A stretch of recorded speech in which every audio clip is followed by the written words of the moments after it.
Students, इस video में हम इन टेक्स्ट क्वेश्चन करेंगे यूनिट सॉल्यूशन का। क्वेश्चन नंबर है 1.9। स्टेटमेंट देखो क्या है। Vapour pressure of pure water at 298 kelvin is 3.8 mmHg। 50 gram of urea is dissolve in 850 gram of water.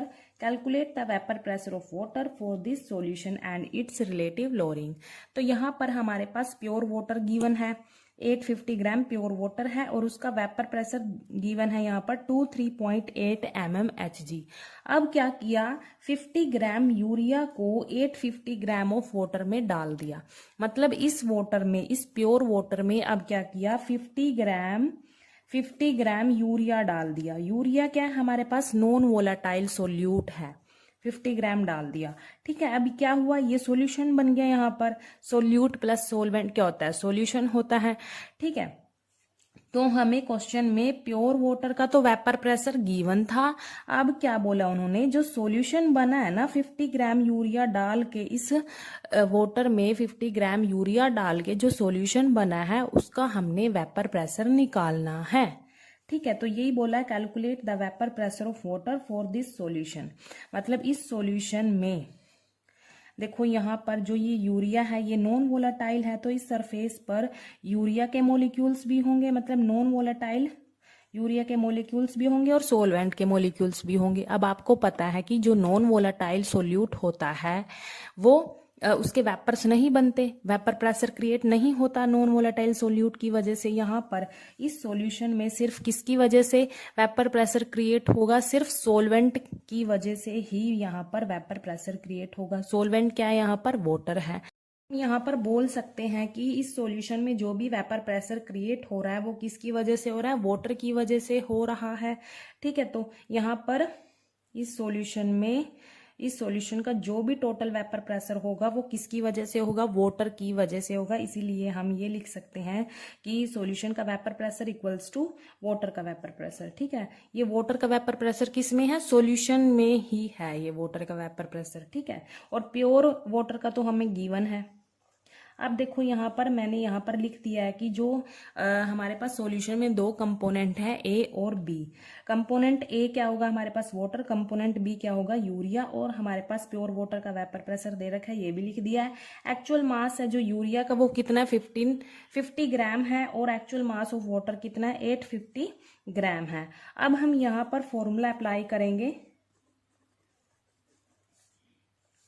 देखो यहाँ पर फॉर्मूला क्या अप्लाई करेंगे, relative lowering of vapour pressure का फॉर्मूला हम यहाँ पर अप्लाई करेंगे। P naught A minus P S divide by P naught A equals to mole fraction of solute. यहाँ पर देखो पी नोट ए क्या है, यहाँ पर प्योर वाटर का वेपर प्रेशर है, माइनस पी एस क्या है यहाँ पर, सॉल्यूशन का vapour pressure, divide by P naught A equals to mole fraction of solute. तो यहाँ पर हमने निकालना क्या है, calculate the vapour pressure of water for this solution. मतलब पी एस निकालना है यहाँ पर, और क्या निकालना है, रिलेटिव लोअरिंग निकालना है। इसको हम क्या बोलते हैं, पूरे को relative lowering of vapour pressure बोलते हैं। इस पूरे को हम रिलेटिव लोअरिंग बोलते हैं, ठीक है। ये कैलकुलेट करना है पूरा। और क्या कैलकुलेट करना है, इसमें पीएस की वैल्यू कैलकुलेट करनी है, ठीक है। मतलब यहाँ पर सॉल्यूशन का वेपर प्रेशर निकालना है। अब देखो यहाँ पर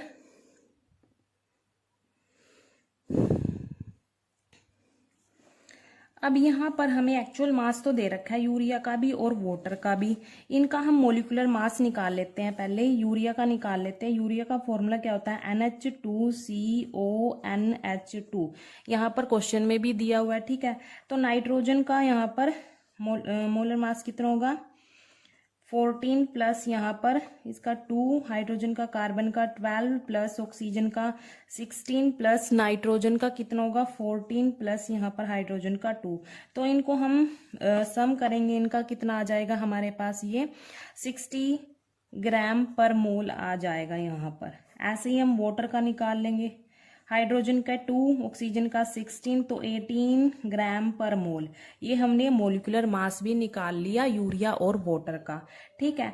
अब देखो इसको हम ओपन करके लिख लेते हैं यहाँ पर, P naught A minus P S divide by P naught A equals to mole fraction of solute. क्या होता है, number of moles of solute divide by total moles. यही होता है। ठीक है, तो ये हम निकाल लेते हैं, यहाँ पर मोल्स भी निकाल लेते हैं, साइड में मोल्स भी निकाल लेते हैं। तो पहले सोल्यूट के मोल्स निकाल लेते हैं, NB। तो मोल्स का फॉर्मूला क्या होता है, एक्चुअल मास डिवाइड में मोलर मास।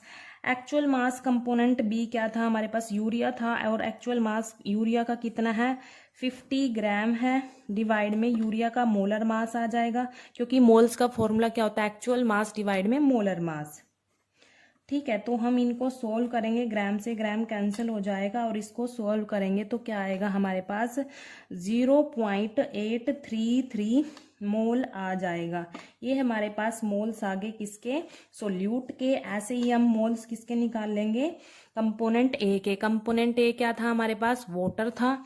ठीक है, और मोल का फॉर्मूला क्या होता है, मोल्स का एक्चुअल मास डिवाइड में मोलर मास। एक्चुअल मास कितना है वाटर का, 850 ग्राम, डिवाइड में मोलर मास कितना है, 18 ग्राम डिवाइड बाय मोल, 18 ग्राम पर मोल। ठीक है, तो ये देखो यहाँ पर निकाल दिया था हमने मोलर मास। इसको अब हम क्या करेंगे, सोल्व कर लेंगे, इसको डिवाइड करेंगे तो क्या आएगा, 47.22 ग्राम पर मोल आ जाएगा। यहाँ पर 47.22 ग्राम पर मोल आ जाएगा यहाँ पर।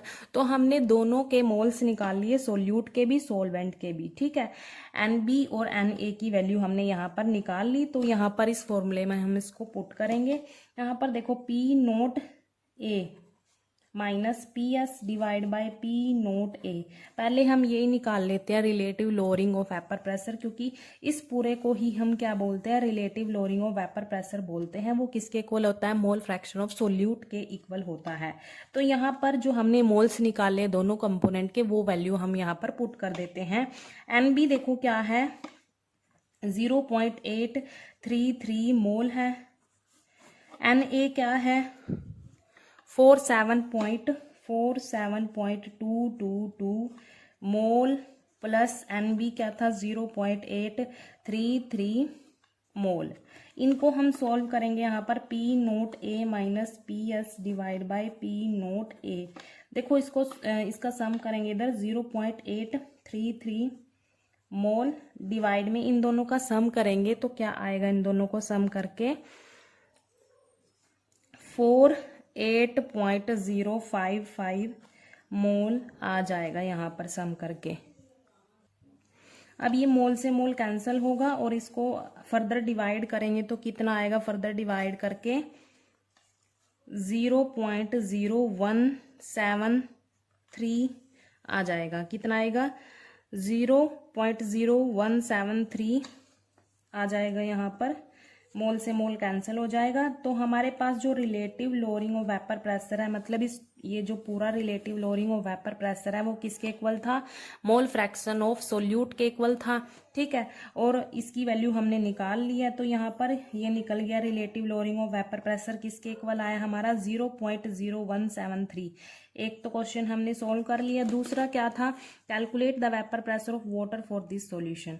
तो हमने इस सॉल्यूशन का वेपर प्रेशर भी कैलकुलेट करना है, मतलब यहाँ पर PS की वैल्यू भी हमने निकालनी है। Relative lowering of vapour pressure तो निकाल लिया, विच इज इक्वल टू 0.0173। ठीक है, अब देखो यहाँ पर हम क्या निकाल लेंगे, इसी फॉर्मूले को यूज करके PS की वैल्यू निकाल लेंगे, सॉल्यूशन का जो वेपर प्रेशर है वो निकाल लेंगे। P0A की वैल्यू भी हमें पता है, XB की वैल्यू भी हमें पता है। XB की तो अभी निकाल ली हमने, ये आई XB की वैल्यू हमारे पास 0.0173 आई ना, इसको अभी सोल्व किया था। ठीक है, तो ये हम निकाल लेते हैं, वैल्यू पुट कर लेते हैं। P0A की वैल्यू कितनी थी, देखो यहाँ पर 23.8 mmHg थी, ये भी वैल्यू पुट कर लेंगे हम यहाँ पर। तो देखो P0A की वैल्यू कितनी थी, 23.8 mmHg माइनस PS, ये सॉल्यूशन का वेपर प्रेशर, P डिवाइड में P0A, 23.8 mmHg इक्वल क्या आएगा, मोल फ्रैक्शन। वो अभी हमने निकाला था, क्या आया था, मोल फ्रैक्शन किसके इक्वल आया था, 0.0173 आ गया था। अब देखो अब क्या करेंगे, इसको यहाँ पर लेके जाएंगे, मतलब क्रॉस मल्टीप्लाई कर देंगे इनकी। 23.8 mmHg माइनस PS, ये इधर आके मल्टीप्लाई में हो जाएगा 0.0173 मल्टीप्लाई 23.8 mmHg। अब यहाँ पर इसको सोल्व कर लेंगे, मल्टीप्लाई कर लेंगे, क्या आएगा मल्टीप्लाई करके, यहाँ पर देखो 0.41174 mmHg आ जाएगा, 0.41174।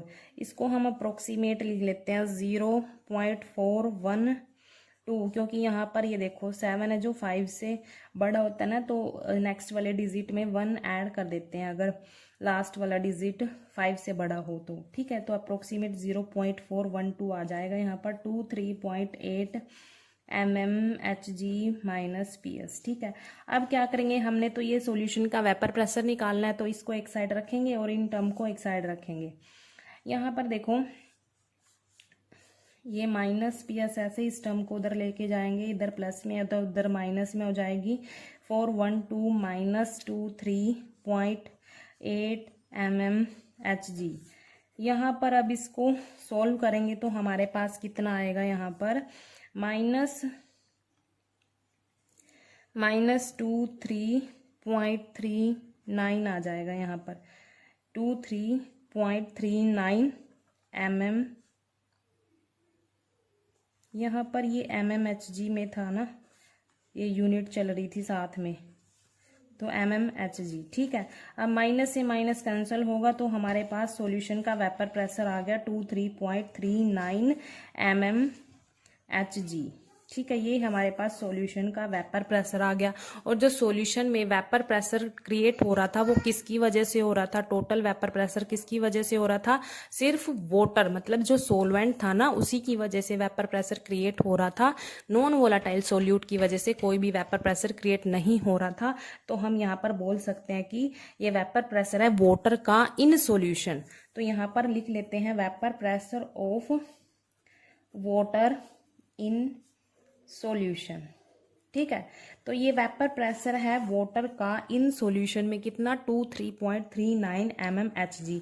और ये कब आया, वेपर प्रेशर कब आया, ये जब हमने 50 ग्राम ऑफ यूरिया इसमें डाल दिया, प्योर वाटर में डाल दिया, non volatile solute pure water में डाल दिया, तब इसका इतना प्रेशर हो गया। मतलब इसका प्रेशर जो वेपर प्रेशर है वो डिक्रीज हो गया। देखो प्योर वाटर का कितना था 23.8 था mmHg, और यहाँ पर इसका कम हो गया 23.39 हो गया, 3 आ गया यहाँ पर, वहां पर 23.8 था ना। सॉल्यूशन में क्या हो गया, कम हो गया इसका वेपर प्रेशर। क्यों हो गया, नॉन वोलेटाइल सोल्यूट ऐड करने से वेपर प्रेशर कम हो जाता है सॉल्यूशन का, ठीक है। Thank you.